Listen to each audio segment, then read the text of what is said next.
Hello everyone, কেমন আছেন সকলে? আশা করছি ভালো আছেন। এই ব্লগটা টিউসডে স্পেশাল ব্লগ। টিউসডেতে মর্নিং টু নাইট আমি কী করলাম তারই এই ব্লগটা। সকালবেলা ঘুম থেকে উঠে স্নান সেরে জামাকাপড়গুলো কেচে নিয়েছিলাম আর পুজোটা দিয়ে নিয়েছিলাম।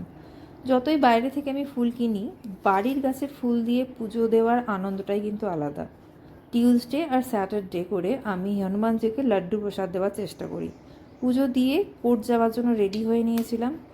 স্কিনটা ইদানিং খুব ড্রাই হয়ে যাচ্ছে, তাই একটু হাইড্রোলনিক অ্যাসিড মানে সিরামটা লাগিয়ে নিই, ময়শ্চারাইজার আর সানস্ক্রিন তো মাস্ট। আর ইদানিং আমার এই পারফিউমটাও খুব পছন্দের একটা পারফিউম।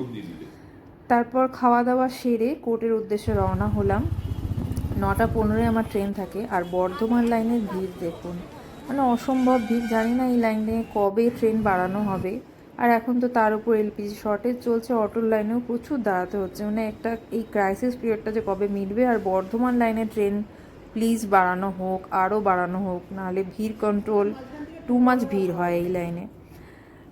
কাজের ফাঁকে হঠাৎই ফোন আসে আমার ছোটোবেলাকার বান্ধবী পারমিতা, সে এসলো, তার সাথে একটু দেখা করলাম। তারপর আবার কাজকর্ম সেরে দুপুরের লাঞ্চ কমপ্লিট করে সেদিনকে একটু তাড়াতাড়ি বাড়ি ফিরে গেছিলাম।